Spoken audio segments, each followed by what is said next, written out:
இயேசு வந்துட்டு ஒரு மனுஷனை பாக்குறது வந்துட்டு முட்டாள்தானே என்னை பொறுத்த வரைக்கும். சரியா?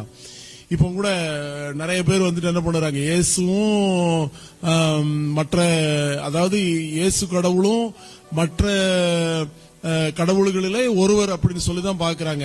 நோ நோ நோ, அவர் எவரோடு மேட்ச் ஆக மாட்டார். அவர் 7 பொன் குத்து விளக்குகளின் மத்தியில 7 நட்சத்திரங்களை கையில் ஏந்தி கொண்டு நிலையங்கி தரித்தவரா இருக்கிறார். அவர் கண்ணை நீங்க பார்த்ததே இல்லை.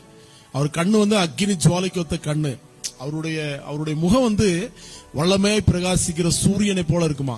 அவருடைய மார்புல பொற்கச்சை கட்டி இருக்கிறாரு. அவருடைய பாதங்கள் உலைக்களத்தில் காய்த்த வெண்கலம் போல இருக்கிறது. அவருடைய சத்தம் பெருவெள்ளத்து இரைச்சலை போல இருக்கிறது. இப்படிப்பட்ட ஒரு மகத்தான தெய்வத்தை கொண்டு ஒரு மனுஷன் கையினால செய்யப்பட்டதான ஒரு சிலைக்கும் ஒரு ஓவியத்துக்கும் ஒப்பிட்டால் உண்மையிலே என் போன்றவர்கள் நெவர் ஏற்றுக்கொள்ளவே முடியாது. சரியா? இயேசு கிறிஸ்து வந்துட்டு நமக்கு எல்லாருக்கும் ஒரு பக்கா ரோல் மாடல்.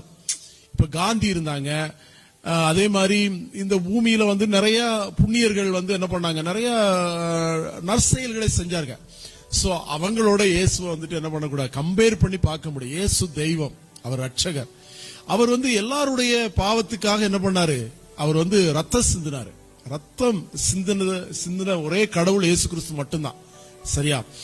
அதுல என்ன, அதனுடைய சிறப்பு என்ன, அதனுடைய ஸ்பெஷாலிட்டிஸ் என்ன அப்படின்னு சொன்னா, இயேசு கிறிஸ்துவோட ரத்தம் வந்துட்டு சகல பாவத்தை நீக்கி அது நம்மை சுத்திகரிக்கிறது. நீங்க பாவ மன்னிப்புக்காக நீங்க எங்க போனாலும் சரி, நீங்க எத்தனை மலை, இமயமலை போய், அப்புறம் எங்க என்னது அந்த நதிக்கு இந்த நதிக்கு எல்லாம் போய், எத்தனையோ மலை ஏறி கடலுக்கெல்லாம் அந்த பக்கம் போய் நீங்க வந்து பாவ மன்னிப்பை பெற்றுக்கொள்ள முடியாது. நீங்க அல்லது கோழி, ஆடு, மாடு, பாச்சா, பள்ளிய பலி செலுத்தலாம் ஒண்ணு முடியாது.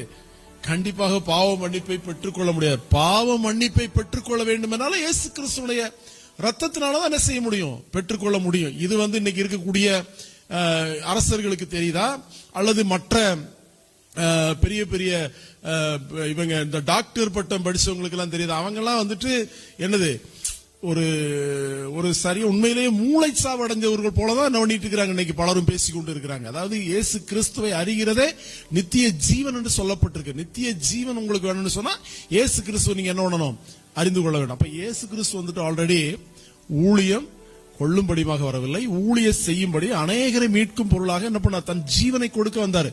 இப்போ ஜீவனை கொடுக்கிற விஷயத்துல இந்த அன்பு அப்படின்னு சொன்னால என்ன தெரியுமா, தன்னை நேசிக்கிறது போல பிற